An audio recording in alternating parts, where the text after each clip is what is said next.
មន្ត្រីជាន់ខ្ពស់អឺរ៉ុបពីររូបបានទម្លាយឲ្យដឹងថាសហរដ្ឋអាមេរិកមានគម្រោងកាត់បន្ថយឬដកចំនួនយន្តហោះចម្បាំងនិងនាវាពិឃាតយ៉ាងច្រើនចេញពីទឹកដីសម្ព័ន្ធមិត្ត NATO នៅអឺរ៉ុបការសម្រេចចិត្តនេះកើតឡើងចំពេលមានសម្ពាធពីរដ្ឋបាលលោកប្រធានាធិបតីដូណាល់ត្រាំដែលតែងតែរិះគន់អឺរ៉ុបថាបានពឹងផ្អែកលើការការពារពីសហរដ្ឋអាមេរិកខ្លាំងពេកនិងមិនព្រមបង្កើនកញ្ចប់ថវិកាយោធាឲ្យដល់ 3.5% នៃផលិតផលក្នុងស្រុកសរុប GDP ផែនការកាត់បន្ថយកម្លាំងយោធានេះត្រូវបានអាមេរិកផ្ញើសារជាលាយលក្ខណ៍អក្សរទៅកាន់បណ្ដាប្រទេសជាសម្ព័ន្ធមិត្តអឺរ៉ុបកាលពីដើមខែមិថុនាដើម្បីជំរុញឲ្យម្លុកមានរដ្ឋសមាជិកចំនួន27ប្រទេសនេះបង្កើនការពឹងផ្អែកលើសមត្ថភាពការពារជាតិដោយខ្លួនឯង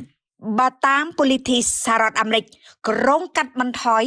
យន្តហោះចម្បាំងដល់ទៅ1/3ពោលគឺជាង150គ្រឿងមកនៅត្រឹម100គ្រឿងរួមមានយន្តហោះ F-16 និង F-15E ក្នុងនោះទីក្រុង Washington ក៏ត្រៀមដកយន្តហោះឆ្លប់យកការតាមសមុទ្រពី26គ្រឿងមកនៅត្រឹម15គ្រឿងនិងដកយន្តហោះចាក់សាំងលើអាកាសទាំងអស់ចំនួន8គ្រឿងបន្ថែមលើនេះអាមេរិកក៏មានផែនការដកនាវា